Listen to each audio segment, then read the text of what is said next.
3 days after moving in, I found a steel fence standing tall between me and the lake I'd worked my whole life to reach. It wasn't there when I closed on the property. Mitchell Lake had glimmered out back like a promised clear steady, just as I remembered from the summers my grandfather used to bring me here to fish. The view from the kitchen window was supposed to be my reward. Loons calling in the distance, a dock weathered soft with time reeds swaying like old men nodding off. I hadn't even finished unpacking my boxes when that reward was quietly fenced off. The metal was cold new and utterly out of place.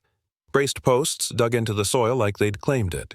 The gate had a lock already shiny and stiff, and nailed right onto the chain links was a laminated sign that read, "Property of Clearwater Shores, HOO.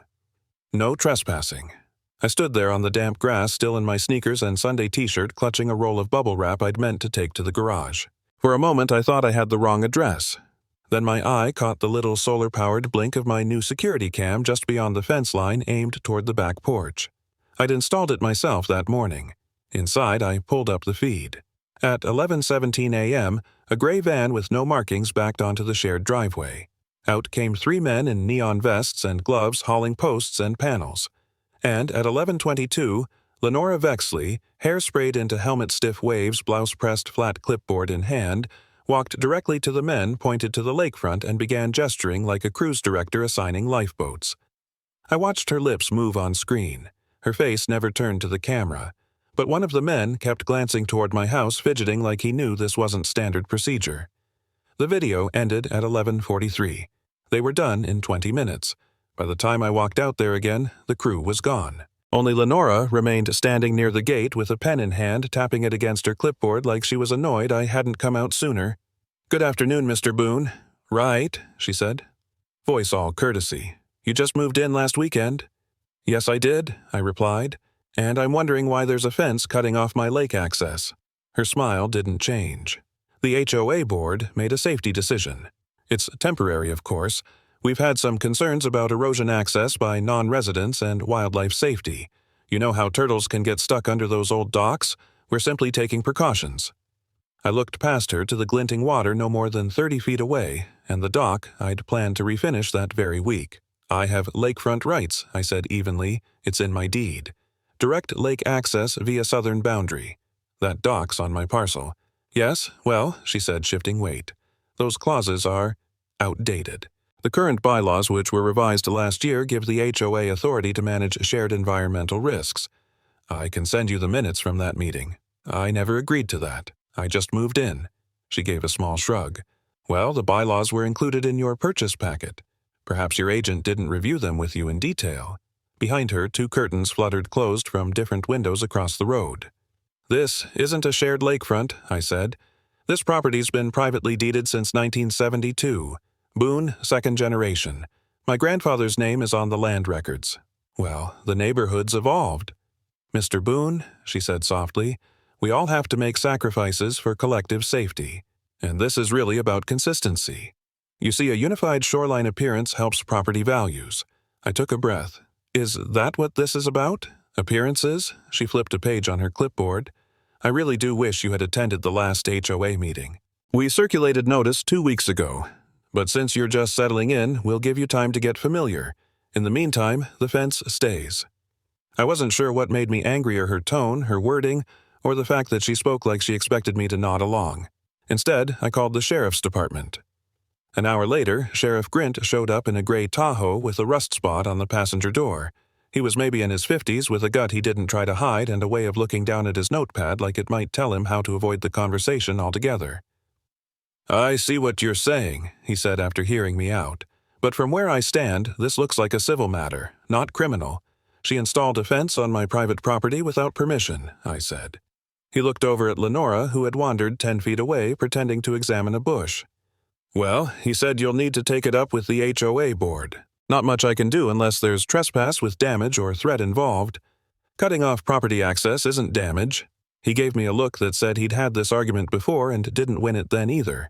"Get yourself a land use attorney," he said, "or take it to mediation. Not trying to brush you off, just telling you how these things go." He gave a little nod, then drove off without another word. By dusk, the neighborhood had gone quiet again except for the occasional slap of water against the dock post on the other side of that damned fence. I went back inside, shoulders tight, blood humming like static. I'd moved here for peace. After 31 years auditing compliance reports for mid-sized companies, I thought I'd earned a stretch of time where the only rules were the ones I made. But peace, it seemed, required permission. Around 8 p.m., I wandered out to the storage shed. I hadn't opened it since moving in. The lock was stiff, but it gave with a twist and the hinges groaned like old knees. Inside, the air was thick with cedar and dust. The shelves were lined with jars of screws, bent nails, fishing line, an old tackle box, a wooden crate marked E. Boone. I pulled the crate into the light and opened the lid. Inside was a folded linen bundle soft with age, and beneath that a roll of stiff paper tied with faded red twine. I recognized the smell before I saw the words mildew, old ink, lake water. I unrolled it gently across the kitchen counter. A yellowed survey map. Iron County, Mitchell Lake, parcel 4B marked in blue, and in the lower right corner a signature in fountain pen, Eldon Boone, 1971, my grandfather. I leaned closer. My coffee mug, still damp on the base, slipped slightly and left a faint ring over the edge of the map. I moved it instinctively too late, but then I noticed the ring had revealed something. A faint name beneath the top layer of ink, almost erased. Warwick, a name I hadn't heard since I was 10. The map wasn't just old, it was defiant. A quiet protest from the past spread out on my kitchen counter like a witness I hadn't expected to find. The ring my coffee mug left behind had dried, but a ghost of it clung to the faded edge. That ring had exposed something. A name I hadn't thought about in decades, Warwick. I turned the map over carefully, its corners soft with time. In the bottom right corner, in what looked like faded pencil, were 5 words, certified. E. Warwick Sr., Surveyor, Iron County. The handwriting was tidy formal, the kind you don't see anymore, even on diplomas. Eldon Warwick. I remembered the name from when I was a boy, maybe 9 or 10, visiting my grandfather one summer. I couldn't picture his face, but the name came with the smell of engine grease and lake water and the odd metallic taste of well water from a tin cup. I made a pot of coffee, not to drink, but to steady myself, and carried the map into the small office off the main hall. I laid it beside my printer, scanned it carefully, and saved a copy. Then I slipped the original into a plastic document sleeve and set it gently inside a flat storage box. If I'd learned one thing in 30 years of auditing, it was this: when a paper trail starts talking, you follow it until someone flinches. The Iron County Municipal Archives was located in a square cinder-block building beside a shuttered skating rink. The door handle was hot to the touch. Inside it smelled like old books and Lysol. The receptionist was kind enough to direct me to the property records floor. Less kind was the woman seated behind the wide oak desk upstairs, Tanya Mervis, according to her nameplate, and not the type to offer smiles before coffee. "I'm looking for HOA covenants for Clearwater Shores," I said. She blinked once. For what purpose? I'm trying to understand how they had the authority to erect a fence across a lakefront lot. Her eyes narrowed like I'd insulted her church. "You're new, just moved in last week? Well, the HOA keeps their own records. We house copies, but I can't vouch for completeness. I'll take whatever you've got." She slid a binder toward me, then resumed typing with the intensity of someone willing me to vanish. The binder was heavy, its cover cracked with age. Clearwater Shores, HOA, amended, covenants and restrictions, 1994, 2001, 2009, and most recently 2017. I spent the next hour flipping through pages, landscape guidelines, mailbox heights, approved roofing materials, but no mention of fencing off shared waterfront, not once. I snapped photos of the key pages on my phone, then closed the binder slowly. "Miss Mervis," I asked, "has the county issued any permits for fencing at Mitchell Lake recently?" Her fingers paused over the keyboard. "That would be zoning, not us." "Can I speak to zoning?" She gave a pinched smile. "They're on lunch. Try back at 2. Her tone said I should try never. I thanked her and made my way to the library instead. I hadn't been in a library since retirement, not really. The scent of newsprint and polished wood was familiar, like stepping back into 1992. Behind the desk stood a woman in her 60s with thick glasses, red earrings shaped like cardinals, and a name tag that read, Callie Roan. "You look like someone chasing ghosts," she said, peering at the map sleeve under my arm. "Land ghosts," I said. "Survey ones." Her smile widened. "Now, those are the best kind. Follow me, Gene." We spent nearly 3 hours digging through drawers of plat maps, photocopies, microfiche. I showed her the survey from 1971. She held it up to the light, turning it gently. "You see this ridge here?" she said, fingering a slight crease on the east boundary. "This same fold is in our 1971 plat copy. That's a match." She pulled out a worn envelope from a drawer labeled HOA Archives, Clearwater. Inside were old meeting pamphlets, one of them dated 1980. She thumbed through it, then paused. "Here," she said, sliding it to me. The black and white photo was grainy but clear enough, a group of men standing along the lakefront, some in short sleeves and ties, others in rolled-up jeans. In the front row stood my grandfather, Eldon Boone, tall and lean in his suspenders, and beside him, shorter, younger, holding a rolled map tube under one arm, was a man labeled Eldon Warwick, Survey Intern. He was maybe 20, then, face half-turned, a little uncertain, but proud. I sat back. The same map, the same man. "This photo, this is the same document I have at home." Callie nodded. "Your grandfather must have kept the original. Warwick probably gave him the certified version for personal records. People did that back then." "Is Eldon still alive?" She pushed her glasses up and turned to her terminal. Her fingers danced over the keyboard. "Looks like..." "Yes, retired. Listed as living in Laurel Point. That's 10 minutes south of here." I wrote down the address. My heart was thudding again, not like panic, but something older. That feeling of being 12, close to solving something only adults thought they understood. That evening, I emailed the HOA. Subject: Mitchell Lake Fence. Request for permit documentation. Dear Clearwater Shores Board, I am requesting to review any and all documentation pertaining to the installation of the fence recently constructed across the lakefront bordering my property. This includes, but is not limited to, permit site plans, environmental assessments, and board vote records. Respectfully, Boone E. Parcell, 4B, Mitchell Lake. I hit send. No reply. By midnight, still no reply. I stared at the inbox longer than I should have, then went back to the map. The crease across the middle had grown brittle like old skin, but it held. So did I.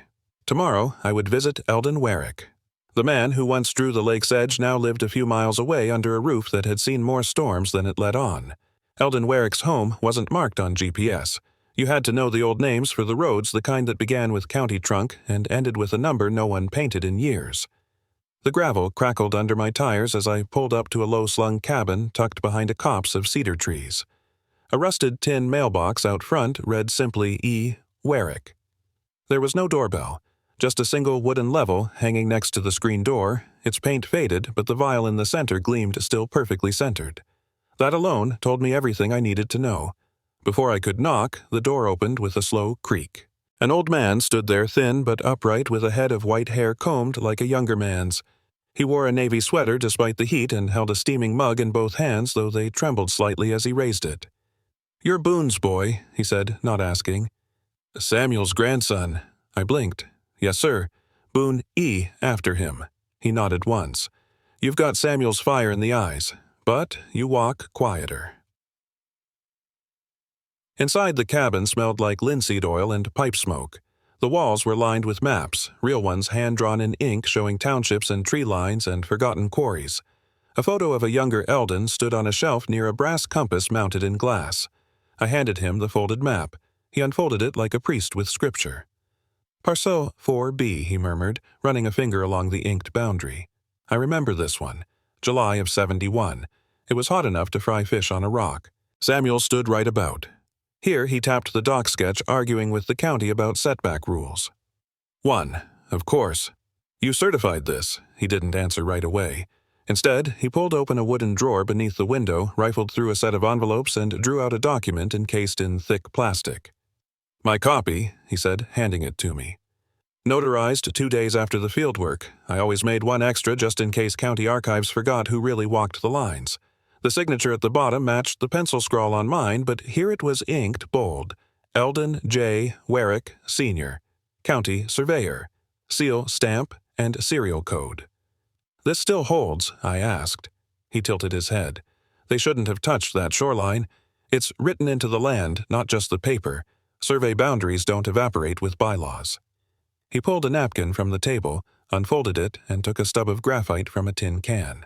With slow, precise strokes, he drew 2 lines, one the original lot line along the water's natural edge.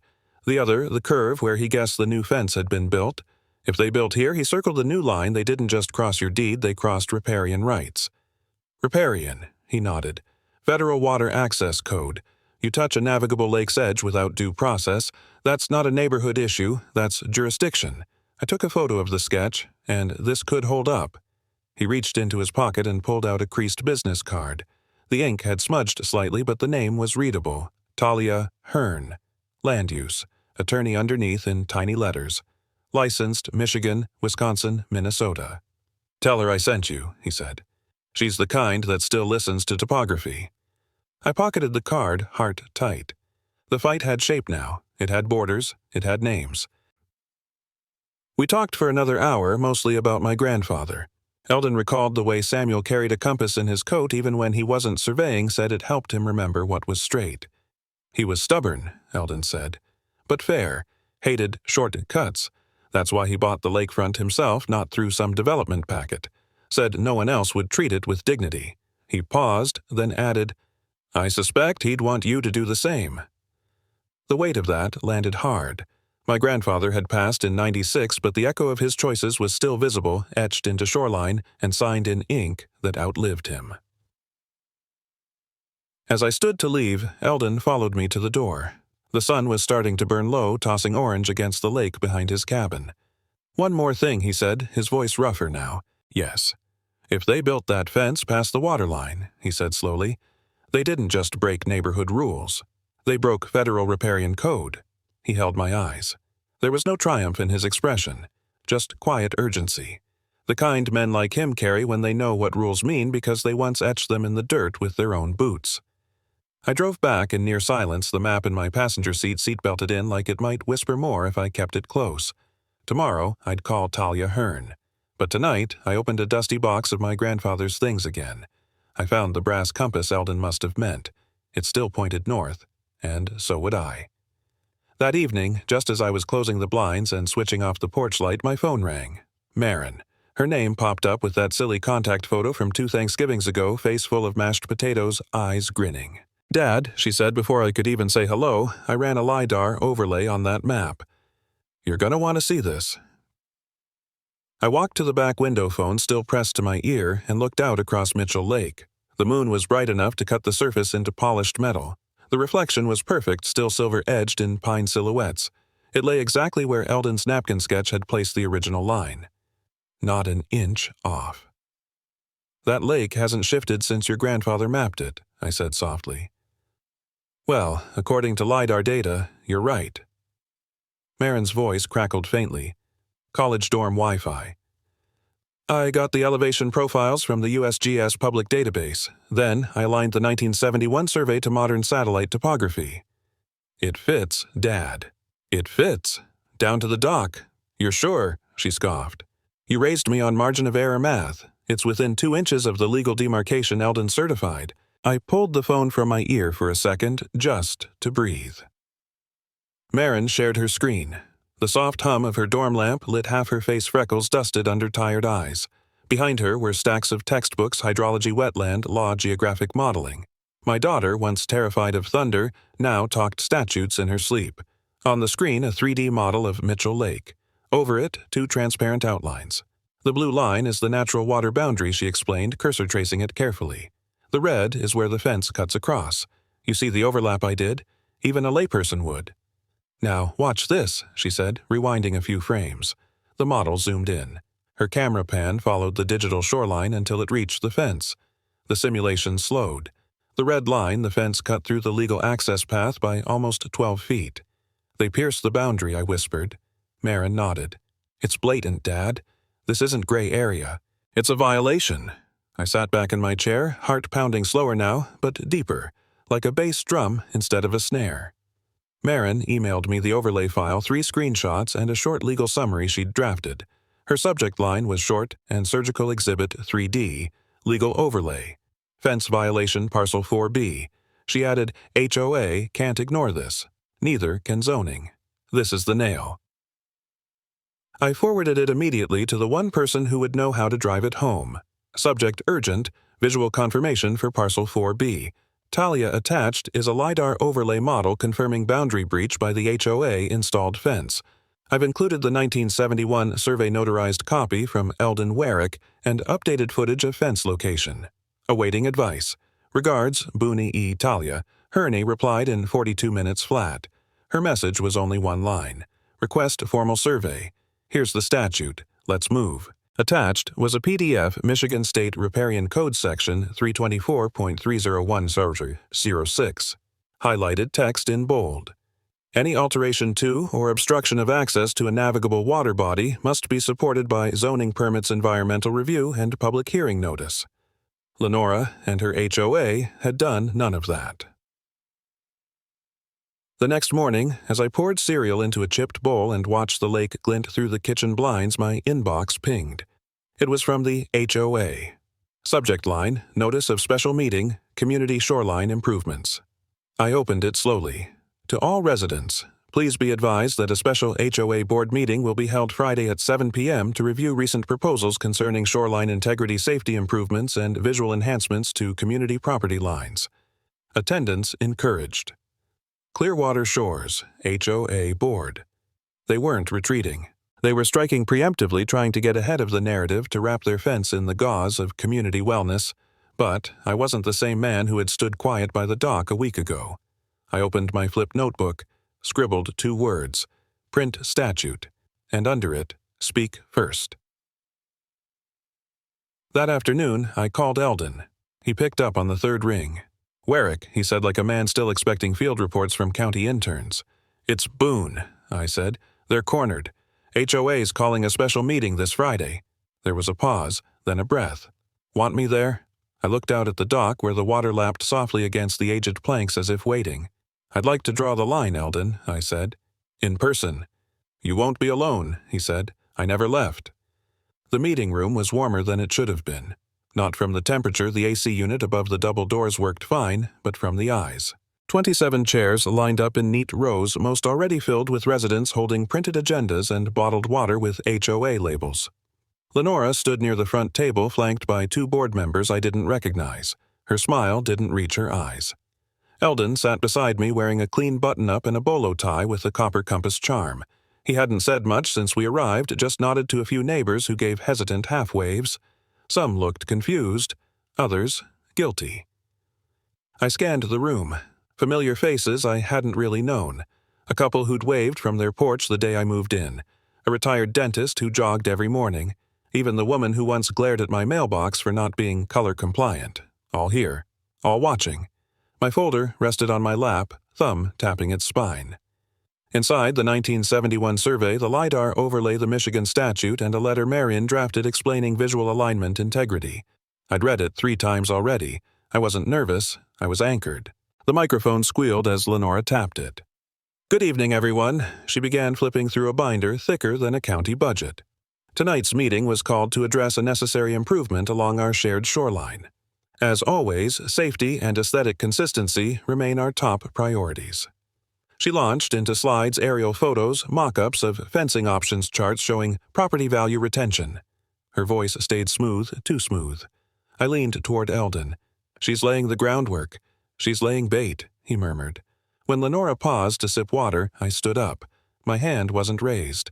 I didn't ask. I'd like to speak. Several heads turned. Lenora froze for a moment, then gestured toward the mic. Of course, Boone. We're always happy to hear from new residents. I walked to the front, set a folder on the table, and clicked open my thumb drive in the laptop beside the projector. A moment later, Marin's overlay filled the screen. This, I said, pointing, is a LiDAR-confirmed model of my property's original boundary. Certified survey from 1971, notarized by Eldon Warwick, who's sitting right there. Gasps. A few murmurs. I continued. That fence doesn't just edge over a line, it cuts 12 feet into access protected by federal riparian law. Section 324.301/06. I printed copies of the statute, handed them out. Eldon stood, adding, I drew that line. Myself. July 71, and it hasn't moved. The board members exchanged whispers. Lenora's smile cracked just a hairline fracture. She adjusted the mic. While we appreciate Mr. Warwick's legacy, bylaws evolve. The HOA must balance. With illegal barriers, I said. with unfiled permits, with zero environmental review. Someone coughed. Another voice, Marjorie from 3 doors down, muttered, "I didn't know that." And then, like a current under still water, voices rippled, "Did they even vote? No one asked me. Wait, we're liable." I didn't raise my voice. I didn't need to. The documents did that for me. This community deserves to know what decisions are made in its name, I said, and whether those decisions break laws we're all bound by. Lenora opened her mouth but said nothing. I handed out the HOA's own covenant's highlighted clauses. Nowhere did it grant fencing rights on riparian edges. One board member, the younger man with wire-rimmed glasses, cleared his throat. Was there public notice for this improvement? No, said another neighbor. Nothing in the last bulletin. Micro-climax came not in shouting, but silence. A pause heavy enough to tip the room. Then a man in the back. Silas, I remembered now, Vietnam vet Navy, raised his hand. Motion to suspend further fence work pending legal clarification. Seconded. Voted. Passed. It was that simple. It always is when truth is finally in the room. I sat down. My hands shook slightly, not from anger, but release. Eldon leaned over. Samuel would have been proud. Lenora didn't speak again, but her eyes, once sharp and rehearsed, now darted recalculating. As people shuffled out, I stayed in my chair watching the lake through the tinted glass. Somewhere in the back of my mind, I knew this wasn't the end. But for the first time since moving in, I didn't feel alone. Outside, porch lights flicked on across the neighborhood, curtains no longer drawn, people talking in driveways, and in that warm, echoing silence I knew the line had been drawn. Back home, the house felt different. Not quieter. Quieter had never bothered me, but steadier, like the floor knew where to plant itself again. I set my folder on the kitchen table, the papers slightly curled from being in my hands too long. I reheated coffee. Didn't need it. Just liked the sound. Then came the email. From Lenora Vexley. Subject re-meeting. Follow-up, body. Mr. Rigsby, thank you for your participation. The board will review all points raised and respond accordingly. In the meantime, please refrain from further direct communication with individual committee members. No signature. No warmth. I stared at the screen, letting her words evaporate into meaninglessness. Then I deleted it. A knock at the door startled me. It was Marjorie. She looked smaller than she did at the meeting, wrapped in a cardigan too heavy for July. I didn't know she said, eyes averted. About the law, or your grandfather. He was kind. Years ago. I nodded, unsure what to say. If you ever need another vote, she added, you have mine. Then she turned and left sandals tapping softly down the walk. I stood there a moment thinking about my father, about the last thing he told me before he passed.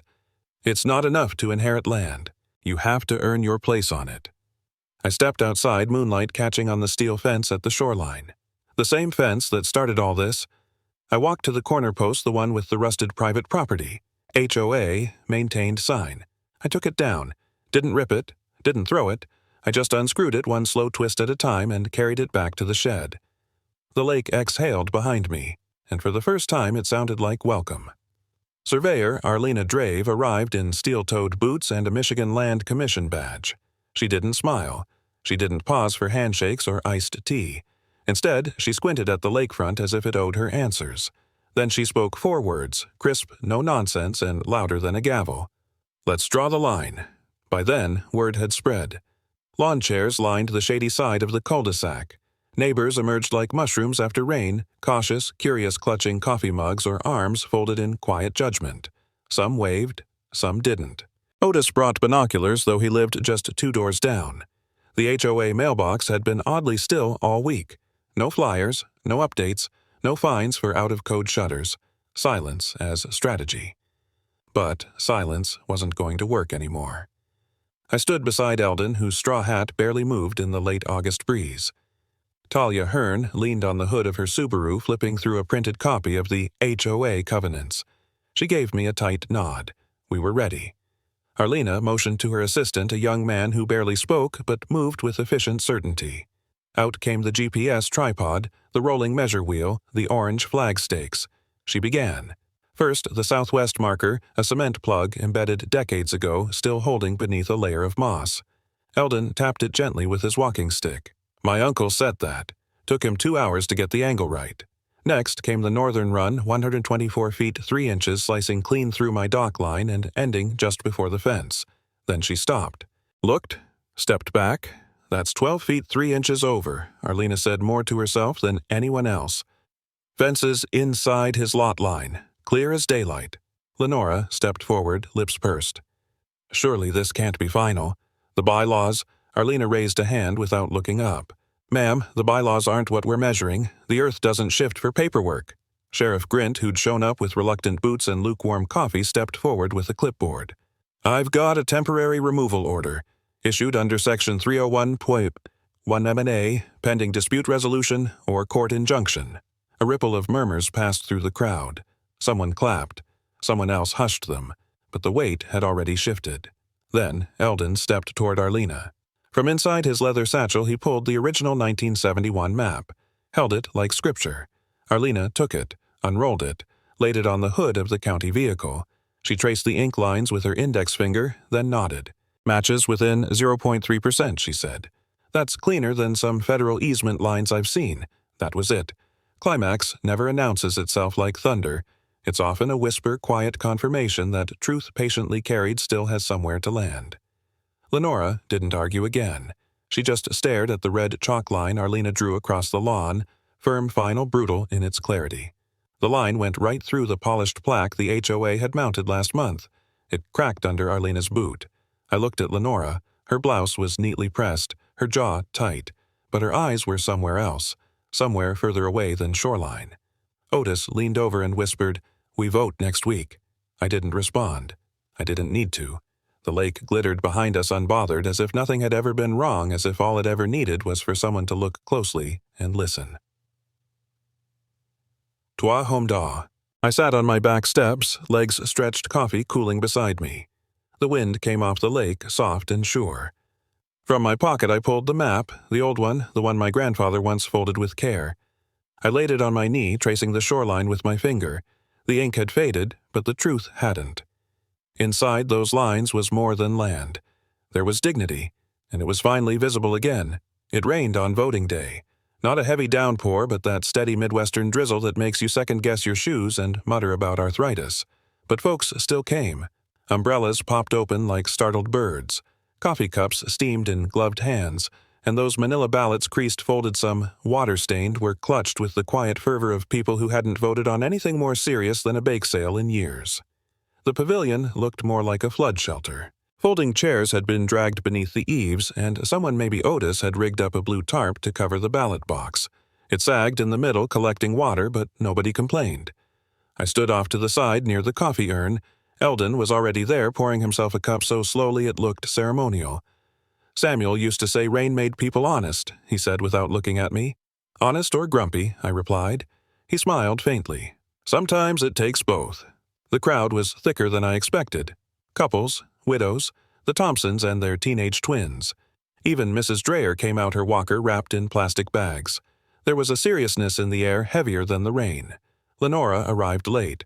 Her hair was pulled tighter than usual, and her beige windbreaker bore the HOA seal like a badge of pride or defiance.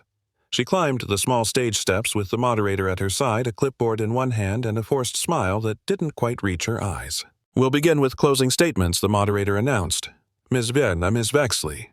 She stepped forward, voice clear but dry like she was reading a press release.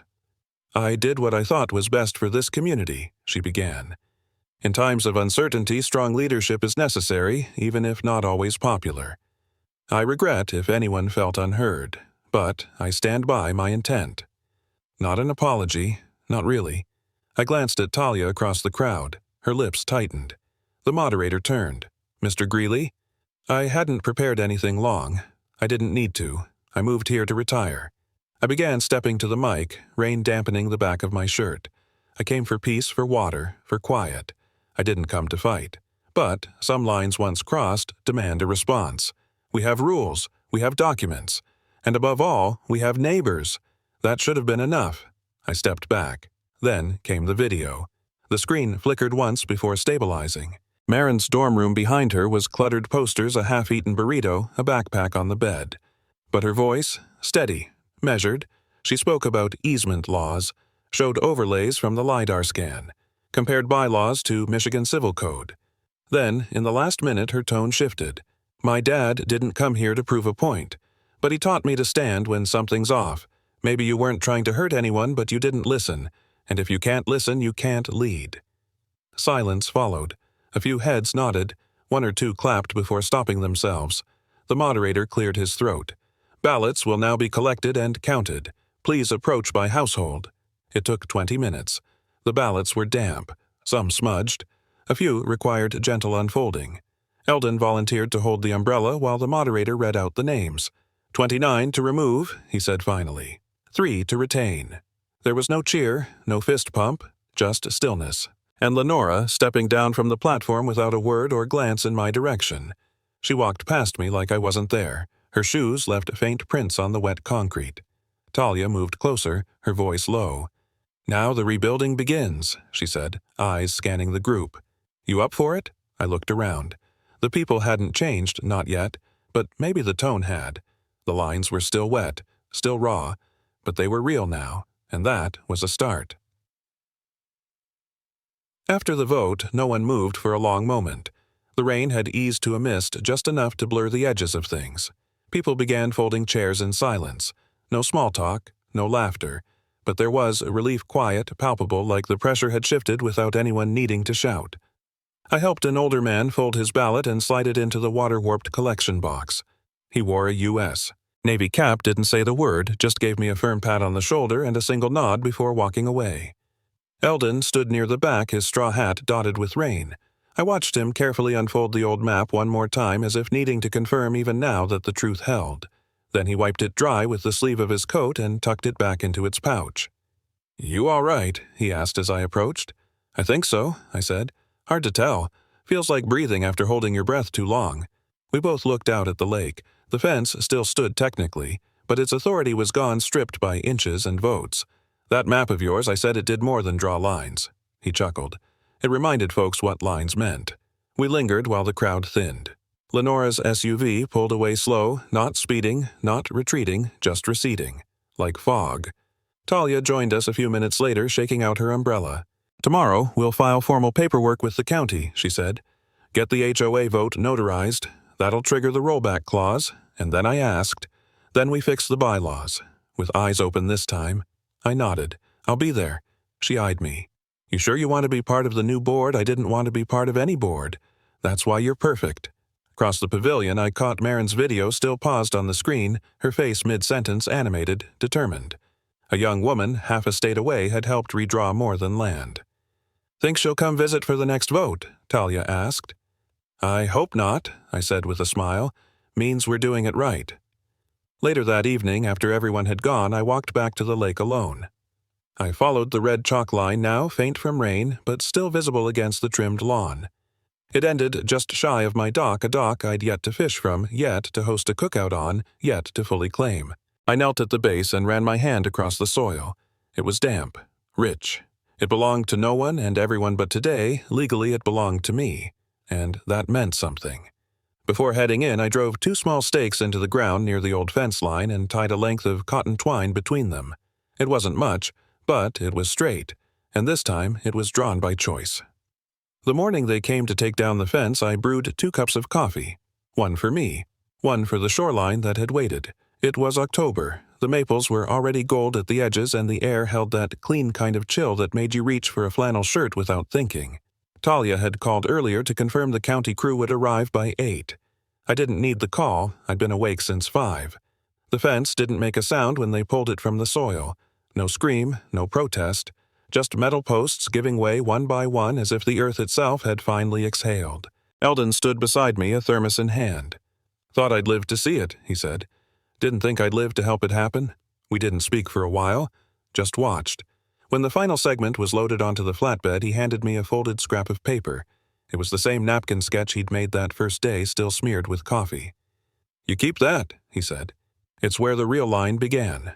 Over the next weeks, change happened quietly. The new advisory board, me reluctantly included, met under open sky, and with handwritten agendas. No more surprise votes, no more sealed envelopes. Marin joined via Zoom, her face pixelated but voice clear, explaining transparency clauses with more grace than anyone expected from a college senior. She named her nonprofit Line and Law, started with a Facebook page, ended up with 2 grants by Thanksgiving. Eldon and I hosted a land rights workshop that November. 20 people showed, some just curious, some angry, all engaged. We brought maps, legal pads, coffee. Even the Thompsons came. They brought muffins. By December, Talia had worked the revised charter into shape. Survey disclosures, public review periods, and plain language summaries. We printed them in blue ink and mailed copies to every doorstep in Clearwater. Come March, we held a spring cleanup, not just trash and leaves, but old ideas too. We replaced the caution sign at the dock with one that read, "Clearwater belongs to all." Eldon hammered the final nail himself. In April, we swore in the new HOA board. This time, with names on the ballot, not whispers behind curtains. Lenora didn't attend. But her name wasn't cursed anymore. Just history. I mounted my grandfather's restored survey map in the community center. Beneath it, a small brass plaque, the line held. So did we. That summer, kids fished from the dock. The loons returned. I finally caught something worth keeping. One afternoon, as I was repainting the shed, Marin handed me an envelope. "From Wisconsin," she said. Another HOA asking how we did it. I looked at the return address, folded the letter neatly, slipped it into my pocket. Then I went back to painting. The wood soaked up the new color like it had been waiting for years, and maybe in some way we all had. The shoreline was quiet that morning, but not empty. Where the fence once stood, the wild lilac had taken root soft green against the earth, unbothered free. I didn't need to touch the old survey map again. Its work was done, and the line it drew now lived in trust, not chalk. Sometimes justice doesn't roar, it just quietly outlasts the noise. What we rebuild says more about us than what we tear down. And sometimes the end of a boundary is the beginning of a bridge. Has life ever handed you a second chance in disguise? I'd love to hear your story in the comments, or maybe you're still out there drawing your own line.